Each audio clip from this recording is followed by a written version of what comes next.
Imagine standing on the edge of the North Dakota Badlands in 1883. There are no paved roads, no hotels, no gift shops or Broadway-like musical productions. Just miles of rugged hills carved out by wind and water with strange rock formations growing orange against the setting sun, and the Little Missouri River cutting through the North Dakota landscape. Rugged, wild, and beautiful. It doesn't look like this kind of place where history would change, but sometimes the most important stories in history start in places nobody expects. Today we're traveling to Medora, North Dakota, a town fewer than 200 year-round, and a place that helped shape one of America's most influential presidents. It's a story of ambition and failure, a story of cattle barons and cowboys, of a French aristocrat and a young New Yorker named Theodore Roosevelt, who arrived in these badlands broken by tragedy and left forever changed. This is the story of Medora.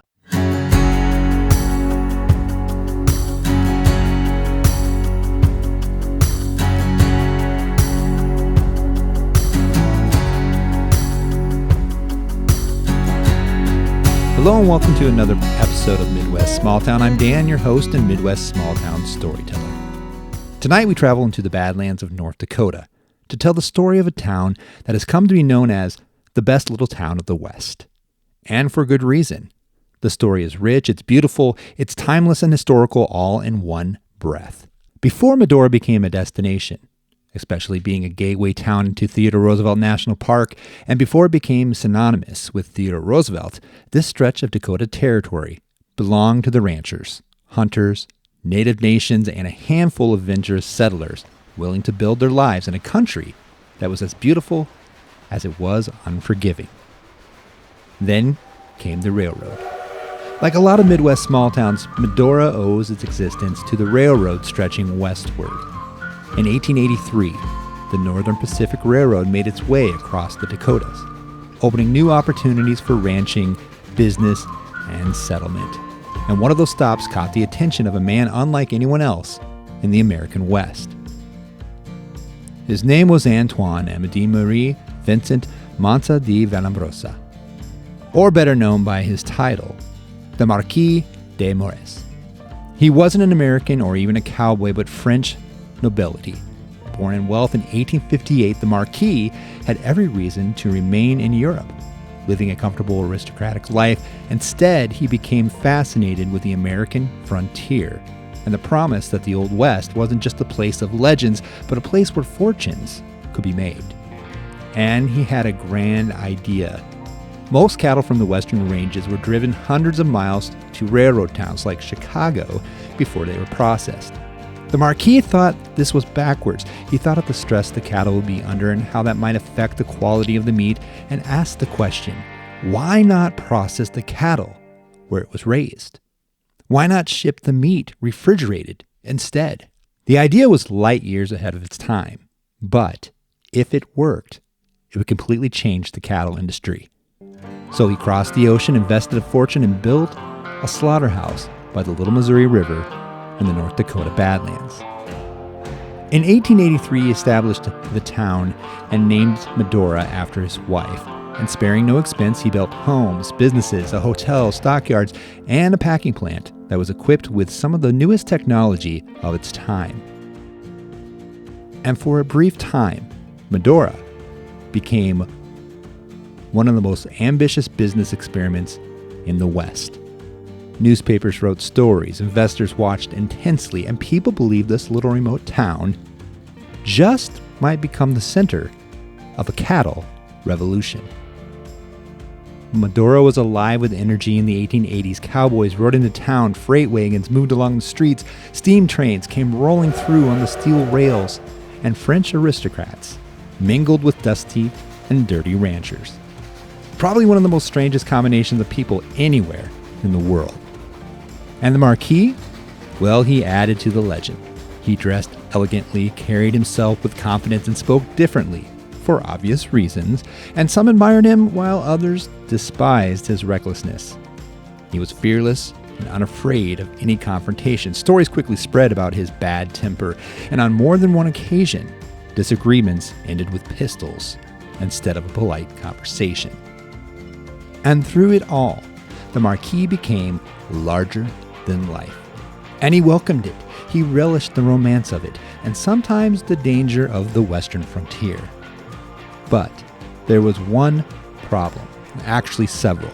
Running a ranch in western Dakota wasn't easy, and running a meat packing plant was even harder. Transportation costs were high, markets were up and down, technology was developing, and nature had its own way of humbling even the wealthiest of dreamers. Within a few years, the meatpacking plant struggled, money evaporated overnight, investors lost confidence, and soon the empire that once looked unstoppable was now on the edge of collapse.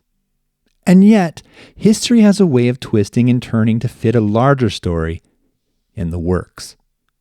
Because just as Medora was finding its roots, another visitor stepped off the train. He wasn't famous, not yet, but a young, energetic, curious 24-year-old searching for something that he just couldn't describe. His name was Theodore Roosevelt. And here in Medora, where there was a story already brewing about a young French aristocrat and its dream, and a young New Yorker in search of his, history was writing a story where both those dreams were about to collide. More on Medora right after this. Hi there, Dan here. I just want to give a huge shout out to some of the new subscribers and listeners. We're thankful to have you come along and listen to the podcast. You can always catch us wherever you listen to your podcast, whether Apple, Spotify, YouTube, or a whole host of others. We changed things up this week due to the 250th celebration of the U.S. by having this episode on Medora and President Theodore Roosevelt. We did, however, promise an episode returning to Kansas, where we'll dive into another small Midwest town that is better known for something a little quirky. Well, it sounds that way, but it's rather larger than life. And talk about the town that is known for the largest ball of twine. And it's quite the story. We have a whole host of other Midwest towns coming at you in episodes to come, from the strange and weird to towns where some of our biggest American heroes were born and raised. More Midwest small towns every week with their stories. Thanks again, but for now, let's get back to the story. When Theodore Roosevelt stepped off the train in Medora in 1883, he didn't come looking for a new life. He simply came looking for a buffalo. But there was a lot more to Roosevelt than met the eye. He was born into one of New York City's wealthiest families, graduated from Harvard, studied law, and was viewed as a reformer. But as a child, he was often sick, struggling with asthma, to the point that even doctors felt he had little chance of growing into a strong adult. But his father addressed this directly with young Teddy, offering him a challenge. You have the mind, but you have not the body. Without the help of the body, the mind cannot go as far as it should. You must make your body. And make it, he did. Taking up boxing, lifting weights, being more active every day with hikes, riding horses, pushing himself until he transformed, gaining strength, to the point that he would be almost unrecognizable from his sickly youth. And all the while, his passion for learning remained, reading about birds, animals, geology, and reading about the great Western frontier intrigued him even further. He became fascinated with the West, viewing it as something deeply American, where work and freedom still mattered. And so, when he had the chance to hunt a buffalo in the Dakota Territory, it was an opportunity he couldn't resist. However, the herds were almost gone through the 1880s, and Roosevelt hoped to experience one of the last true buffalo hunts before the chapter of American history, where millions of bison once roamed the plains, disappeared forever. Stepping off the train and arriving in Medora, he hired local guides and rode south in hopes of finding one. It's hard to imagine this wealthy young New Yorker stepping off the train and being surrounded by the Dakota landscape. The thought of it might shut down most average rich city dwellers. The vastness overwhelms, it intimidates, but it did the opposite for Roosevelt. The scenery stunned him. Deep canyons with their rich, colorful display, huge buttes towering overhead, and wildlife was everywhere. Golden eagles, coyotes, birds of many different species, mule deer, and yes, buffalo.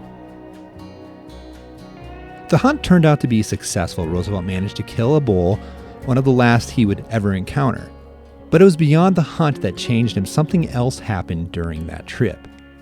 He fell in love. The Dakota Territory had wrapped itself around his heart and became a part of Roosevelt as much as he would eventually become a part of it. And this love affair with the Badlands in particular drew his interest towards ranching. He began admiring the hard-working, rough-living ranchers through the area and respected their lives and their determination. He watched as they would work long hours, working through heat, blizzards, floods, and how they would track cattle across miles of badland country. And to not only work, but to live and survive. Skills that couldn't be measured through an Ivy League education, skills that couldn't be bought. And he yearned to learn those skills for himself. So he invested in a ranch and named it Maltese Cross Ranch. But his friends and colleagues out east thought Roosevelt was crazy. Why would a young kid from New York ever want to have a ranch in the Dakotas? A rich politician, they thought, playing cowboy. But as he returned back home to New York, nobody knew just how important that ranch would eventually become, and certainly nobody could ever prepare Roosevelt for the complete life devastation he was about to endure. Within months of his return on February 14, 1884, Valentine's Day, his entire world would collapse. His wife, Alice Hathaway Lee Roosevelt, was giving birth to their first child, but the delivery had been difficult. And with the kidney disease that was brought on by her pregnancy, she died. Roosevelt, only 25, with what was to be one of the happiest days of his life, became one of the darkest. Moments later, he was alerted that his mother, Martha, was growing weaker by the moment. Lying ill in her bedroom from typhoid fever, Roosevelt rushed to the upstairs bedroom. But on that single day, both women would die. Roosevelt made a simple entry in his journal that night. Words that would tell any reader everything they needed to know. A large black X. And underneath it, the light has gone out of my life. Roosevelt mourned, went into a deep depression, and simply left. He turned over the care of his newly born infant daughter to relatives, boarded a train, and headed back to Medora.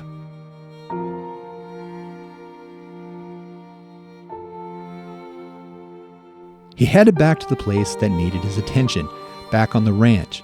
Work needed to be done, fences repaired, horses needed to be worked, and cattle needed to be worked on the ranch, and most importantly, Roosevelt needed to lend his grieving mind and heart towards something to keep them occupied. No time to grieve when there is work to be done. So out west he went again. Roosevelt would go on later in his life to admit that the ranch literally saved him. It kept him living, so much so that he built another ranch further north by the Missouri River, which he named the Elkhorn Ranch, which became his home ranch. And as Roosevelt remained, built his home and prospered his ranch and went into full ranch living, losing his New York suits for buckskin and boots, the cowboys that worked beside him waited for him to quit, to give up the ranching life, which was tough most days, and head back to New York. But Roosevelt wasn't pretending to be a cowboy anymore. He was becoming one. He was not only rebuilding his life, but the character that would someday lead him to the White House. And the transformation was only the beginning. Of course, when there is one larger-than-life personality living in an area, and another larger-than-life personality moves into the same vicinity, you usually have clashes. And that's precisely what happened several times between Roosevelt and the Marquis. The Marquis liked to use most of the wealth that he achieved from his wife's family, the Hoffmans, to his advantage, oftentimes flexing as well on the area as he deemed fit. One of those was to put fences up, which started a conflict with area ranchers who wanted free range for their cattle, Roosevelt being one of them. But the straw that really broke the camel's back between the two, even though they had been cordial towards each other to a point, was the day that Roosevelt had driven his cattle to the marquee for a cattle sale. The original price offered to Roosevelt for his cattle at that time was 6 cents a pound. But when the herd arrived, the marquee backed the offer down to 5.5 cents a pound. Roosevelt was livid and would not accept the sale and began to drive his cattle back to the ranch. And it was the ruthlessness of the marquee that later landed him in jail.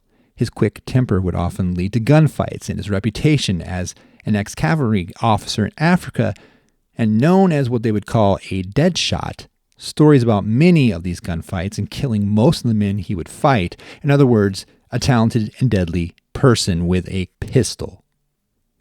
But it's important to note that the arrival of the marquee in 1883 brought conflict, because much of the land before he arrived was being hunted by local hunters. The marquis, using the wealth behind him, began to buy up the land and fence up the property, and in some cases cutting off some of the hunting trails, which naturally put him at odds with many around the area. And when one of these fences got in the way of a hunting party, they would simply cut the fences down. Fencing would go up, fencing would be cut down, and back and forth the disputes would go until finally some drunken threats were made from a group led by Riley Lufsey. The Marquis sent word about the dispute to the sheriff at Mandan, who began to ride out to Medora to take care of the problem. But before the sheriff arrived, while the Marquis was headed to the train station to greet the sheriff, a gunfight broke out between Lufsey and his partners, Frank O'Donnell and John Reuter, the Marquis and his men. When the gunfight was over, Riley Lufsey was dead. One story shared that Lufsey and his men attacked the Marquis and his party, while O'Donnell and Reuter testified that it was the other way around, that the Marquis had ambushed them. No matter what happened, by 1885, the Marquis de Morris and his foreman, E.G. Paddock, were indicted for Lufsey's murder, which they were later acquitted. But this is where the dispute between the Marquis and Roosevelt takes an interesting twist. While the Marquis was waiting his trial, he wrote a letter to Roosevelt stating that Roosevelt had been very active against him and instrumental in getting him indicted, and asked, "Is this done by your order?" And with a final threat, "Because if you are my enemy, I want to know it. Between gentlemen, it is easy to settle matters of that sort, directly." And that final word in that letter, directly, really meant a one-on-one duel between the Marquis and Roosevelt, which Roosevelt responded carefully. Most emphatically, "I am not your enemy. If I were, you would know it. For I would be an open one and would not have asked you to my house, nor gone to yours, and ever ready to hold myself accountable for anything I have said or done." Which ended a tense chapter between the two. But then came the winter of 1886, right after this. Dan here, just a quick shout out. I heard it in several of my comments on several of my different social media pages, and between the podcast, YouTube, Facebook, I typically answer any comments within a day, or if luck might have it, sometimes within a minute or two. But I had one follower ask a question: "When are you coming out to North Dakota?" And the quick answer is in a few weeks. We'll be heading across the state with Midwestsmalltown to cover some more small towns heading west, and a return trip to none other than Medora. Perfect timing for this podcast. Now, you might be listening to this later and aging this podcast just a little bit, but the Theodore Roosevelt Presidential Library just opened, and we'll be making another trip out to Medora area to see the library and experience everything around the area. So it'll be nice to be back in the area, and of course, a few more towns in North Dakota. We're slowly making our way around the Midwest, which is a rather large task if you consider 12 states in the Midwest alone. But if you catch this and you have a town you'd love for us to visit, cover, please let us know. We'd love to hear from you. And with that, as we make our final turn heading into the home stretch on Medora, let's get back to the story.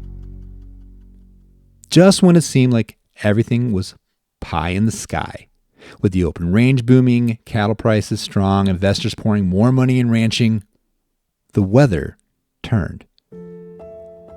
And in reality, it usually does in the Midwest, whether through tornadoes, floods, violent storms. Nature comes in and reminds everyone who is really in charge. The winter of 1886 through 1887 has gone down in history as one of the most brutal in the Midwest, especially among the Great Plains. It started with a blizzard, and then came the cold. Bitter cold.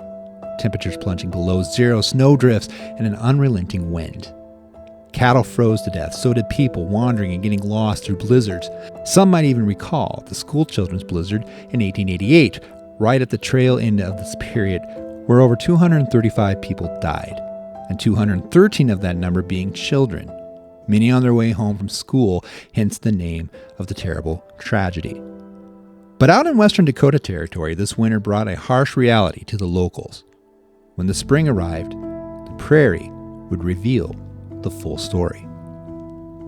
Thousands of dead carcasses were scattered across the hills and rivers' bottoms, entire herds wiped out, and entire fortunes disappeared in one single season. Roosevelt was dealt staggering losses, some estimating he lost nearly half of everything he invested. Financial disaster. And as the cattle industry slowly began to recover, Roosevelt accepted that his future no longer probably was in ranching. He would always have a piece of the Badlands with him, but it was time to return back east. In reality, Roosevelt returned to New York a changed man. And Medora in North Dakota had everything to do with it, from hunting a buffalo to the road to the presidency. Later, Roosevelt would say these famous words about his time in North Dakota. "I have always said I would not have been president had it not been for my experience in North Dakota." That's an extraordinary statement. A future president of the United States giving claim that a tiny frontier Midwest small town surrounded by the Badlands helped prepare him for the highest office in the nation. He learned leadership and skills that would follow him through life and the Oval Office. Becoming police commissioner of New York City, he attacked corruption. As Assistant Secretary of the Navy, he pushed for modernization. During the Spanish-American War, he organized the Rough Riders from his roots in North Dakota. When President William McKinley was assassinated in 1901, he became the youngest president in American history at the time, at the age of 42. He was confident, fearless, and his love of the great outdoors were cemented into place from his time in the Badlands, changing his perception on nature, watching the buffalo disappear, overgrazed grassland, and his thinking evolved completely. He wanted to see America's greatest natural treasures preserved, and through this he created 5 national parks: Crater Lake, Wind Cave, Solis Hill, Mesa Verde, and Platte in 1906, and 18 national monuments. He established 230 million acres of public land, dozens of national forests, and more than 50 federal bird reserves and wildlife refuges. And in his memory, President Harry S. Truman established the Theodore Roosevelt National Park in 1947 in the North Dakota Badlands. And what about the Marquis? While his footsteps can still be traced through Medora history, he found himself traveling a very different path from Roosevelt. His North Dakota venture failed, his meatpacking plant closed, and the dream of making Medora the center of the meatpacking capital of the world faded. He eventually returned to Europe, became involved in politics, and in 1896, under mysterious circumstances, was killed during an expedition in Algeria at the age of 38. History typically tells a different story of success and failure. By most standards, the Marquis had failed, but in reality, he had left a town behind that still bears the name of his wife, Medora. And without the Marquis, there isn't a Midwest small town along the Little Missouri River. Without Medora, Roosevelt probably doesn't become a rancher, and without the ranching years, probably doesn't become president. One man's failure, one man's darkest moment, where the light was no longer, becomes a final successful story in the eyes of history. The cattle boom fades. The frontier slowly went with it. The railroad continued to operate but faced its own set of changes. And while many Midwest small towns disappeared altogether, Medora didn't. It endured. And in the years ahead, America would rediscover this little town in the North Dakota Badlands, not because of cattle, but because of its amazing story that it preserved. This episode of Midwest Small Town was written, recorded, and produced by me, myself, and I. I'm Dan, your host and Midwest Small Town storyteller. This is Midwest Small Town.